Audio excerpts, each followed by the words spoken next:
បាទនេះម៉ាស៊ីនកលឹងរបស់យើងមកប្រើភ្លើង220ខ្លាំងបាទលើស្ងាត់ល្អហ្នឹងហើយ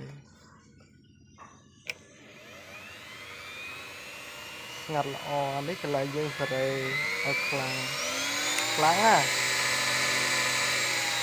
ដូចល្អស្រួលដាក់នេះកន្លែងយើងសេរីកម្លាំងមកល្មមហ្នឹងហើយខាងនេះប្រដាប់ជើងសកត់កម្លាំងកម្មកម្លាំងអីចឹងហើយនេះកន្លែងយើងតម្លាក់ទៅខោមកខ្លីនេះកងតាក់នេះកងតាក់នៅកន្លែងនេះដោយសារខ្ញុំនេះវាប្រវត្តិនឹងការបិទបើកទៅក៏ដាក់លើនេះចេះតែយើងស្រួលប្រើហ្នឹង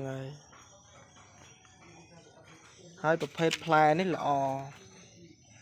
យើងទិញតែម្ដងយើងប្រើបានយូរភាគច្រើនបាក់តែបដូលទេហើយទិញមួយឈុតចឹងវាមានប្រដាប់ដោះស្រាច់គឺខ្ញុំរៀបចំជូនស្រាច់ស្រួលដោះស្រួលអីចឹងណាហ្នឹងហើយម៉ាស៊ីននេះល្អខ្ញុំប្រើហើយកលឹងឲ្យអតិថិជនច្រើនកលឹងកម្មណាហ្នឹងហើយដោយសារមាន2ទៅចែកឲ្យបងមួយហ្នឹងហើយ